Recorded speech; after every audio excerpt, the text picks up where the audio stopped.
దేశంలో వేగంగా అభివృద్ధి చెందుతున్న పౌర విమానయాన రంగంలో పెట్టుబడులు పెట్టాలని ప్రధాని నరేంద్ర మోదీ పిలుపునిచ్చారు. భారత్ ప్రధాన ప్రపంచ విమానయాన కేంద్రంగా మారుతోందన్నారు. హైదరాబాద్ బేగంపేట విమానాశ్రయంలో నిర్వహించిన వింగ్స్ ఇండియా ప్రదర్శనలో వర్చువల్ గా మాట్లాడిన ప్రధాని 2047 కల్లా దేశంలో 400 పైగా ఎయిర్పోర్టులు వస్తాయని తెలిపారు. పౌర విమానయాన రంగంలో పెట్టుబడిదారులకు అపారమైన అవకాశాలున్నాయని వాటిని అందిపుచ్చుకోవాలని పిలుపునిచ్చారు. అంతకుముందు వింగ్స్ ఇండియా ప్రదర్శనను పౌర విమానయాన శాఖ మంత్రి రామ్మోహన్ నాయుడు ప్రారంభించారు. పౌర విమానయాన శాఖ federation of Indian chambers of commerce and industry ఆధ్వర్యంలో దీన్ని నిర్వహిస్తున్నారు. ఈ నెల 31 వరకు ఇది కొనసాగనుంది.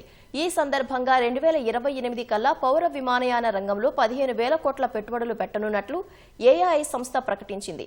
వచ్చే 3 రోజుల్లో సంస్థల మధ్య చాలా ఒప్పందాలు జరిగే అవకాశం ఉందని పౌర విమానయాన శాఖ కార్యదర్శి వెల్లడించారు.